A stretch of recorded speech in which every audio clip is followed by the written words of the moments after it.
Hello बच्चों, आज हम कक्षा 9 गणित के अध्याय 1 संख्या पद्धति की प्रश्नावली 1.1 को करेंगे, जिसमें हम संख्याओं के बारे में पढ़ेंगे। तो सबसे पहले हम संख्याओं के बारे में समझेंगे कि संख्याएं होती क्या हैं, उसके बाद इसकी प्रश्नावली को हम हल करेंगे। तो सबसे पहले हम प्राकृत संख्याओं के बारे में पढ़ेंगे।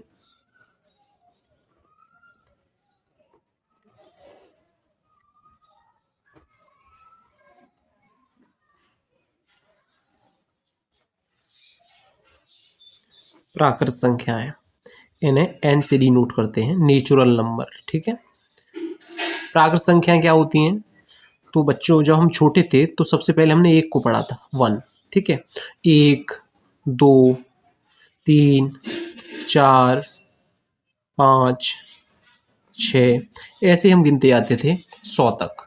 और 100 के बाद में 1 से 1, 200, 300, यानी जहां तक भी गिनना संभव है, ठीक है, आगे तक जहां तक भी हम गिन सकते हैं, तो वो सब होते हैं नेचुरल नंबर या प्राकृत संख्याएं। नंबर सेकंड पे हम देखते हैं पूर्ण संख्याएं। पूर्ण संख्याएं, पूर्ण संख्याओं को हम W से डिनोट करते हैं। इन्हें होल नंबर बोलते हैं, जैसे WHOL। ठीक है, तो ये W से डिनोट करेंगे। ये होती है पूर्ण संख्याएं। तो अभी हमने प्राकृत संख्याओं को पढ़ा था पहले हमने। तो प्राकृत संख्याओं में हमने क्या पढ़ा था? 1, 2, 3, 4, 5, अनंत तक, इतना हम जानते हैं। अगर हम इसमें जीरो और डाल दें, यानी जीरो को और जोड़ दें, सम्मिलित कर दें, तो हमें पूर्ण संख्याएं हमें मिलेंगी। तो हमें क्या मिलेंगी? पूर्ण संख्याएं। नंबर 3 पे हम पढ़ेंगे पूर्णांक। पूर्णांक, पूर्णांक, पूर्णांकों। नंबर 3 पे हम पूर्णांकों को पढ़ेंगे। पूर्णांकों को हम Z से डिनोट करते हैं। पूर्णांक क्या होते हैं? अभी तक हमने जीरो से अनंत तक, 0, 1, 2, 3, 4, 5, यानी जीरो ऐड कर दिया था हमने। प्राकृत संख्या है, सबसे पहले हमने प्राकृत संख्या पढ़ी थी 1 से अनंत तक, उसके बाद हमने जीरो ऐड कर दिया, हमें क्या मिली? पूर्ण संख्याएं। अब इनमें हम नेगेटिव नंबर को और सम्मिलित कर देंगे, जोड़ देंगे, जैसे 0, 1, 2, 3, ये हमारे पास क्या है? पूर्ण संख्या है। अब इनमें हम -1, -2, -3, ऐसे ही आगे तक पढ़ते जाएंगे। तो अब हमें ये क्या मिला है? ये है पूर्णांक। पूर्णांक, पूर्ण संख्याओं में अगर माइनस नंबर को, नेगेटिव नंबर को और जोड़ दें, तो क्या मिलते हैं हमें? पूर्णांक। नंबर 4 पे हम पढ़ेंगे परिमेय संख्याएं।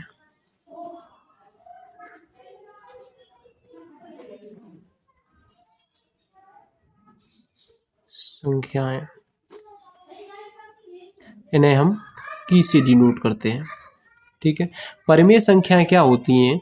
परिमेय संख्याएं वे संख्याएं होती हैं जिन्हें हम बटे की फॉर्म में लिख सकते हैं, यानी फ्रैक्शन की फॉर्म में लिख सकते हैं, जिन्हें हम P/Q के रूप में, यानी फ्रैक्शन की फॉर्म में लिख सकें। जैसे 1/2, ये क्या है?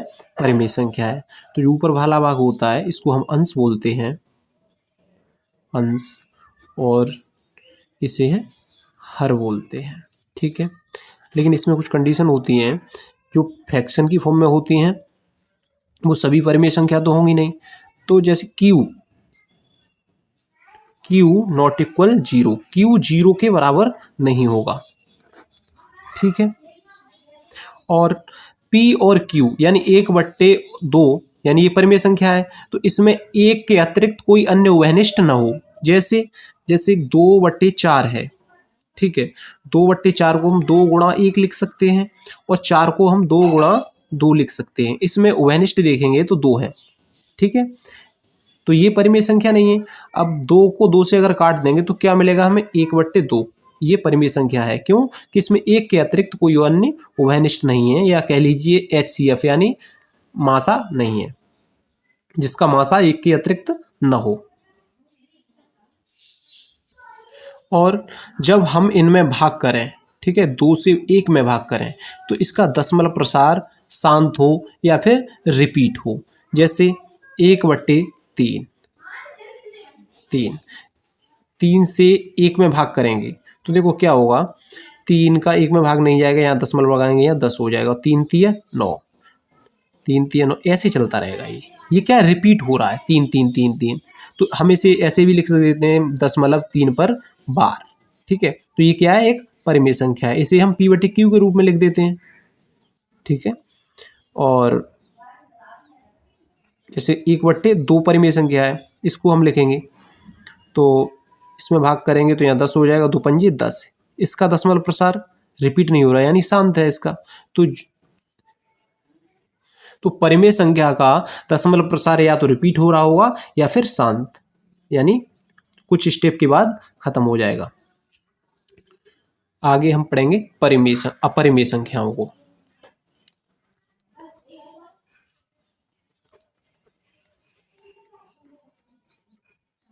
अपरिमेय संख्याएं,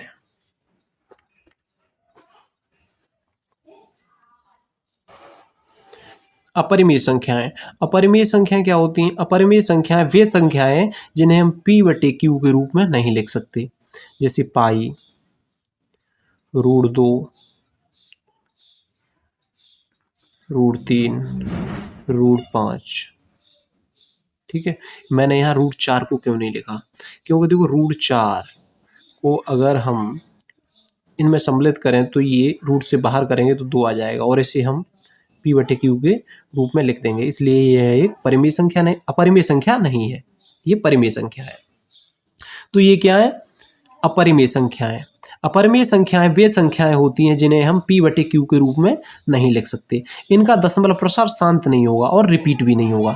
जैसे एक और उदाहरण हम इसका लें तो अपरिमेय संख्या का, तो 1, 0, 1, 002, इसमें जो नंबर है वो रिपीट नहीं हुए। यहाँ 1 0 था, अब 2 0 हो रहे हैं, अब 3 0 आ जाएंगे, इसके बाद 4 0 कर देंगे हम, ठीक है। तो ये क्या है, एक अपरिमेय संख्या है। इसे हम बार लगा के नहीं लिख सकते, ठीक है। अगर रिपीट हो रहा होता तो हम बार लगा के लिख देते और फ्रैक्शन की फॉर्म में भी लिख देते। तो अपरिमेय संख्या क्या होती हैं जिन्हें हम P/Q के रूप में नहीं लिख सकते। अब हम प्रश्नावली 1.1 के क्वेश्चन को हल करेंगे। तो क्वेश्चन है, क्या 0 एक परिमेय संख्या है? क्या इसे आप P/Q के रूप में लिख सकते हैं, जहां P और Q पूर्णांक हैं और Q 0 के यानी नॉट इक्वल 0, 0 के बराबर नहीं है। तो हम लिख सकते हैं 0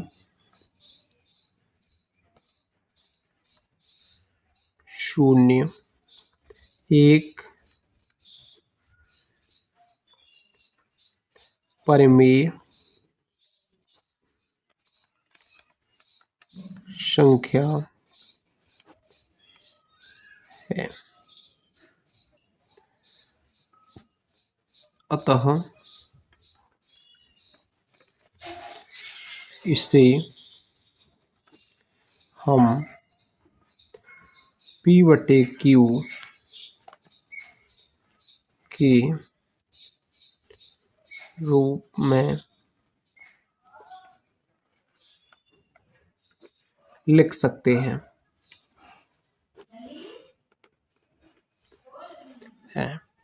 जैसे 0 है, इसके उदाहरण लेते हैं। 0 को मैं 0/1 लिख सकता हूँ, क्योंकि 1 से अगर भाग करेंगे 0 में तो 0 आ जाएगा, ठीक है। ऐसे ही हम 0/2 बराबर 2 का भाग अगर 0 में करेंगे तो क्या आएगा, 0, ठीक है। ऐसे चाहे 0/3, 0 से भाग 3 में करेंगे तो क्या आ जाएगा, 0। तो 0 को हमने P/Q के रूप में लिख दिया, या Q 0 के बराबर नहीं है, ठीक है। की जगह क्या आ रहा है, 1 2 3, तो ये जीरो के उदाहरण है कि जीरो एक परिमेय संख्या है। ऐसे ही हम जीरो के अन्य और भी उदाहरण ले सकते हैं और भाग करेंगे तो क्या जीरो ही मिलेगा। दूसरा क्वेश्चन देखते हैं, 3 और 4 के बीच 6 परिमेय संख्याएं ज्ञात कीजिए। इसमें 6 परिमेय संख्याएं पूछा है, तो 6 से बड़ा कोई भी नंबर लेंगे हम, तो 6 से बड़ा क्या होता है 7, तो 7 का हम 3 और 4 में ऊपर नीचे गुणा कर देंगे, तो 3 और 4 कुछ दूरी पे लिखूंगा यहाँ 7/7 गुणा 7/7, 7×3 21/7, 7×4 28/7। इनके बीच का जो नंबर होगा वही हमारा आंसर होगा। तो 21/7, 21 के बीच में क्या आता है 21 के बाद, यानी 22/7, 23/7, 24/7, 25/7, 26/7, 27/7। तो ये कितने नंबर आ गए हमारे पास, 6 नंबर। यही इसका आंसर होगा। तीसरा क्वेश्चन देखते हैं, 3/5 और 4/5 के बीच 5 परिमेय संख्याएं ज्ञात कीजिए। तो कितनी संख्याएं पूछी हैं, 5, यानी इससे बड़ा नंबर क्या होगा 6, तो 6 का ऊपर नीचे हम करेंगे गुणा, तो 3/5 और 4/5, 6 से गुणा करेंगे, 6/6 गुणा 6/6, 6×3 18, 6×5 30, 6×6 24, 6×5 30। अब इनके बीच के जो नंबर होंगे वो आंसर होगा। तो 18 के बाद क्या आता है 19, तो 19/30, 20/30, 21/30, 22/30,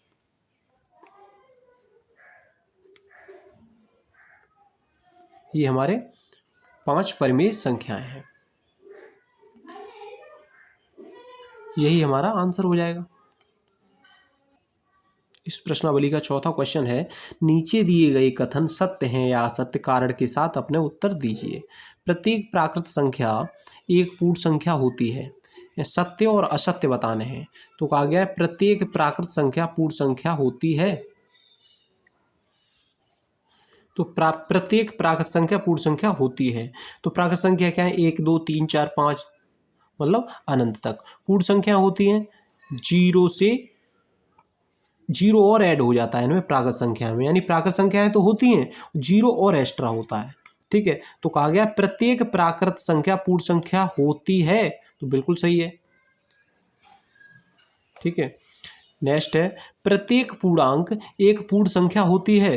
तो पूर्णांक में क्या है, माइनस वाले नंबर भी हैं, इसमें माइनस वाले नंबर नहीं है, तो प्रत्येक पूर्णांक पूर्ण संख्या तो नहीं होगा, लेकिन पूर्ण संख्या प्रत्येक पूर्ण संख्या पूर्णांक हो जाएगा। लेकिन इसमें पूछा है प्रत्येक पूर्णांक पूर्ण संख्या होती है, तो ये गलत।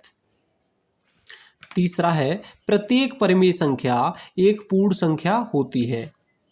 तो परिमेय संख्या यानी प्रत्येक पूर्ण संख्या में होती हैं 0 1 2 3 4 5 6, यानी अनंत तक। और परिमेय संख्याएं बटे की फॉर्म में होती हैं 1/2। ठीक है, तो ये हो जाएगा गलत।